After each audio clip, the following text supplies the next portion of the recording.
Raise your hand if you have been personally victimized by your own life and had to deprioritize things that you absolutely love. I've been telling myself that I don't have time for hobbies. But honestly, the truth is that I haven't been making space for my hobbies. Between work and the kids and overall just life, I've let it all just kind of float away. And I know I'm not the only working mom who feels like this. So in this video, I want to talk about why that happens and how I'm changing it without guilt or adding more to my plate. So recently, I decided to make a switch. I'm going to make space for me and the things that I love. I started reading when I was 11 years old. And it's not a coincidence that this was the same age that Harry Potter was in the first Harry Potter book. I still remember it. My dad brought home this book, Harry Potter and the Sorcerer's Stone. What is that? And he said, hey, I think you might like it. And he wasn't wrong.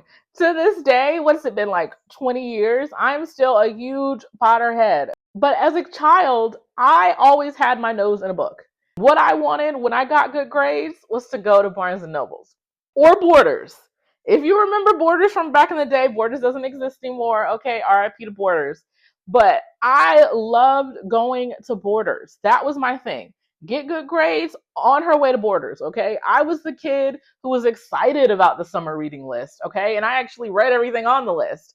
I was the 16-year-old girl in high school who decided that I wanted to start reading the classics, and I read Wuthering Heights and Gone with the Wind, and that was my thing. I still remember being on a family road trip, reading the last Harry Potter book and crying, bawling my eyes out. Everybody was so concerned. Are you okay? And I was just like, Harry is dying. Like, this was me. This was my whole, like, everything I cared about.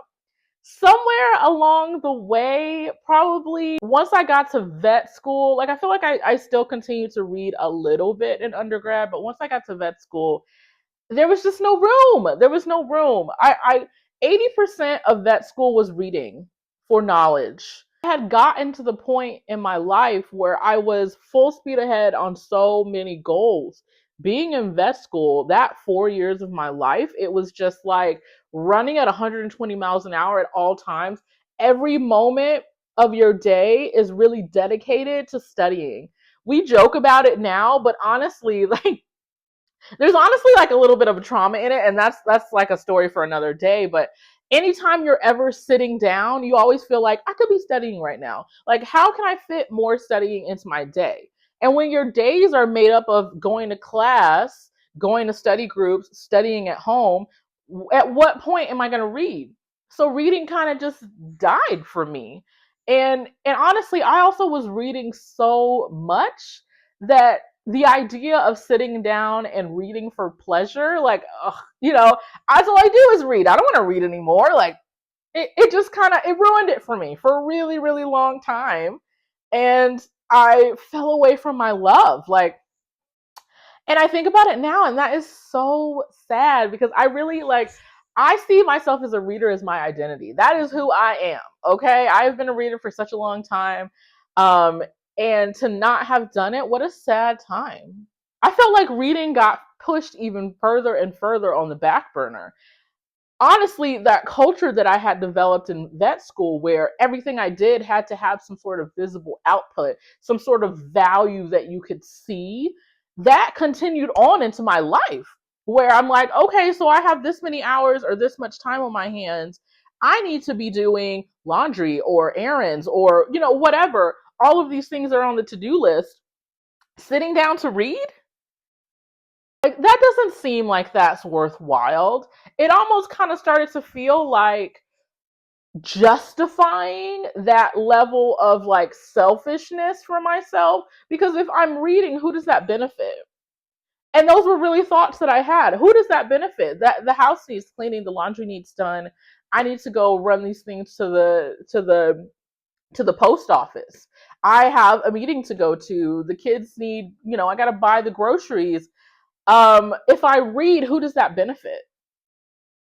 Just me? Oh, that's not good enough, And you get into this place where it's just like the things that are just for me, that's not good enough. That's not a good enough reason to do something. We have other things to do that take priority. So then it just goes further and further. At this point, reading's not even on the back burner. Okay? Reading's not even on the stove. I think we put reading back in the pantry. We might have put reading outside with the trash, like, to be honest. Like, and so it's just it. And then it gets to the point where it's just like, to take that moment for myself, because honestly, having a hobby is akin to self-care and rest. That's what it is, right? And I have to earn the rest. I haven't done enough. I have things to do. I haven't accomplished my to-do list. I haven't, accomplished my life goals. So I haven't earned a rest. I haven't earned, an hour to sit reading a book. I haven't earned it. It's not something I can justify, right? So now I can't do that. And even if I tried to have a hobby or sit down to do something, in the back of my mind, I'm thinking, to-do list, things I need to do. Oh my God, I'm sitting here wasting time.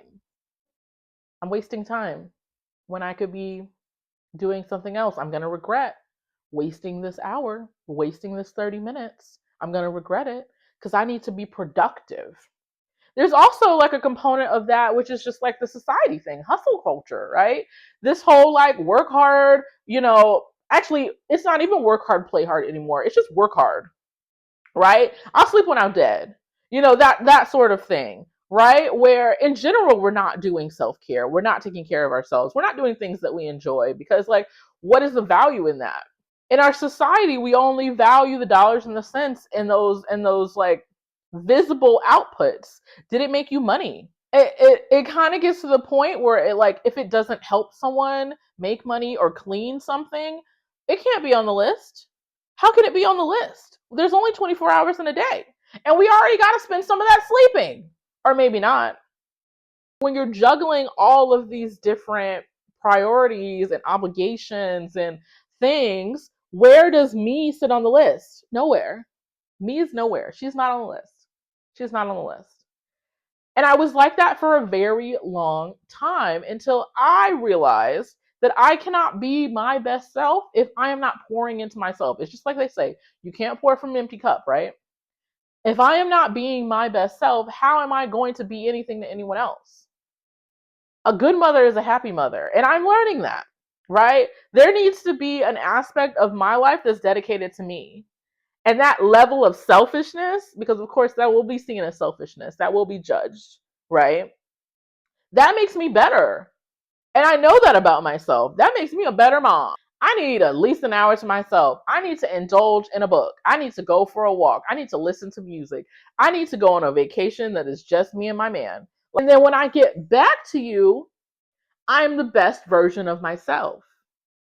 And it's almost counterintuitive. There's a lot of people that can't understand this thought process, right? Less is more, less is more, guys. Less is more. Not more is more. We're in this more is more economy, right? Less is actually more. So once I decided that, okay, I want to start making time and making space for myself, how do I do that? Because, yes, I have to face the reality that my life is not the way it was when I was 11 years old and I had no responsibilities, no job, and nobody was expecting anything out of me. So I could come home from school and literally pick up a book and nobody would see me for the rest of the evening, and that was actually possible. That's not possible anymore. I go to work, I come home. You guys know how it is. As soon as you get home, everybody needs something. Mommy, mommy, mommy, mommy, mommy. When's dinner? Rhythm of your life is different, right? So I asked myself, how do I make this work? I have to make a couple changes. I had to see my hobby in a new way. How can I fit this to what my lifestyle looks like now? Audiobooks have changed my life. Getting a good set of noise canceling headphones and listening to an audiobook. Now I know, don't be in my comments, okay? Because I know the debate is fresh about whether audiobooks is reading. Audiobooks is reading. Hold on. Wait, hold on now. Hold on. We all ready? Any consumption of literature is reading. That is whether you are listening to it, whether you have an ebook, whether you have a physical book, whether you go to the bookstore or the library, or whether someone else reads it to you, all of it counts. Okay, so let's put the debate to bed. Okay, we're putting it to bed. All right, don't get in my comments. Audiobooks have changed my life. I can listen to a book anywhere and in any situation. Okay, if you come to my house on any given day, you will probably see me just like this, going about my day. I mean, it also has, many other benefits because you can drown out the sound of the children. But I can do anything and read. I can drive and read. I can clean the house and read. I can do laundry and read. I can take a walk and read. I can sometimes, okay, don't get mad at me. Sometimes I play with my kid and read. Okay, if we've had our time period for focused attention time and he still wants to do something together, watch TV, you know the amount of times I've sat on the couch with him and watched a show with him with these on, listening to my book. Okay, you gotta do what you gotta do. Audiobooks have changed my life. I also had to let go of needing long stretches of reading time. The audiobook adds to that because I literally can just 10 minutes here, 15 minutes there. I often listen to audiobooks on my drive to work. I tend to have really long commutes to work. I listen on my way to work. Okay. I might sneak in some here. Recently for 2026, I've decided to start doing 30 minutes at night. A lot of times I fall asleep. Not because the book is boring, just because I'm old. But just sneaking those little sections in, and I get through the book. I might not be reading as quickly as I used to be. Okay, I might not be chomping up a book in 3 days, but the reading is still happening, and that's the whole point. I also made other changes to my environment. I didn't have a bookshelf before. I wasn't buying books. I didn't have any books on me. I bought this beautiful bookshelf where my plants also live, but keeping books visible was helpful. It's almost like a mental reminder to myself, girl, you're a reader. Yeah, you're a mom, but you're a reader. I am also in the legion of people who believe that book buying and book reading are two different hobbies. And I just make room in my budget for it. Free will. I'm a grown adult, okay, that has a job and makes money. So yeah, I also take part in the book buying hobby. I have the entire bottom two levels of this bookshelf are books that I own but have not read. I love going to a bookstore. And if you're a reader girl like me, you understand the prestige, the mystique, if you will, of going into a bookstore. Most times I'm going to buy something, and it doesn't matter that my TBR is 50 books long. It doesn't matter. It doesn't matter. It's a part of the hobby and it's a part of the enjoyment, and it makes me happy. Okay? I feel like that you get to the point where you have to be like, if it makes me happy, that's really all that all that is needed. That's all that's needed. It doesn't have to do anything else. Just like I was saying in the beginning, I felt like everything I had to do had to have some sort of result, some sort of product that I got out of it. But with this, it's just if it makes me happy, that's good enough. That is good enough. It adds to my well-being, it adds to my quality of life, it makes me a better person, it fills my cup. And that is good enough. And another thing that people love to debate about, okay? Which books are books, okay? My smutty girls, smut away. My urban fiction girlies, get your gangsta. Everything counts. If it makes you happy, then that's fine. I definitely was a person that valued the classics more, the difficult reads, the ones that you would have to read from an English class and analyze and have some kind of book report about. But you know what? Sometimes I just read a smutty read. Sometimes I do.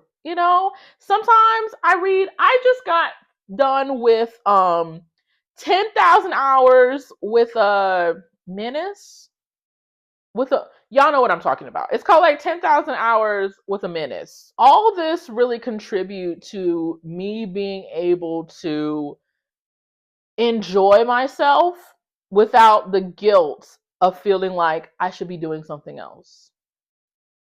Being able to put enjoying myself on the list of priorities was huge for me. There still sometimes is this push or like this pull that I feel where I'm like, okay, I need to be blah blah. So I think what really works for me in creating that balance between the to-dos and the resting is that I actually put it on my schedule. I'm a schedule girl. I live by my Google Calendar. If it's not on the calendar, it does not exist. And I have been trying to get to the point of putting everything on my calendar, even my reading times, my content times, my rest times. I actively do a day once a month where I don't do anything. I have an off day, one of my off days every single month. Nothing is scheduled. No content, no appointments, no meetings, no errands, nothing.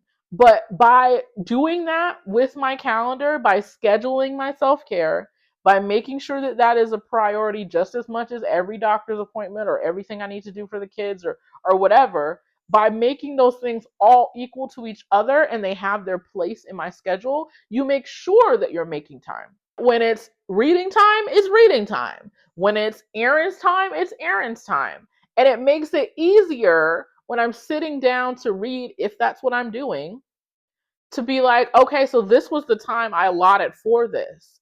I don't have to feel like I'm taking time away from something else. They all have their place. And that's what works for me. You have to find the balance of, no, I can't lay in bed all day every single day and read, but I also can't not read. Someone told me a long time ago, taking care of myself does not steal from my family. It actually adds. If I am pouring into myself, it makes me a better Adrian. And a better Adrian can be a better mom. She can be a better partner. She can be a better worker.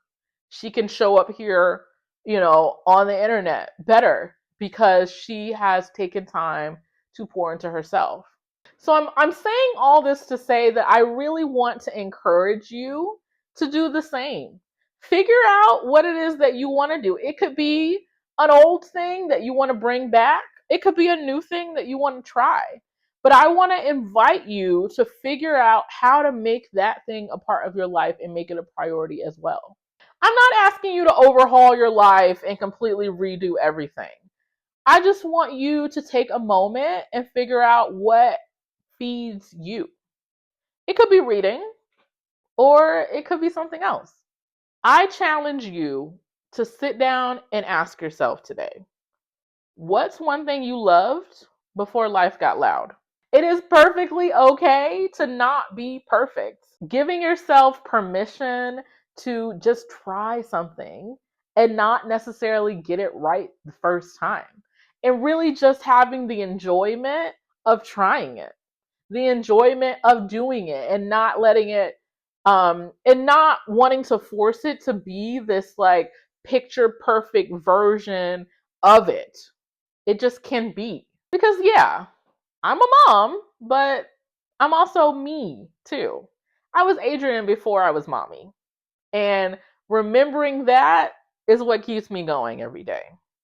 I am a working mom trying to juggle my responsibilities while also trying to stay true to myself. If that sounds like you, I'd love for you to join me.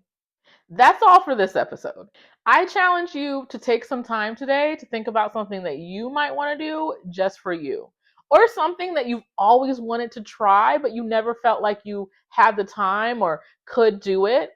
Put it down in the comments. Let's talk about it. And I'll see you guys next time.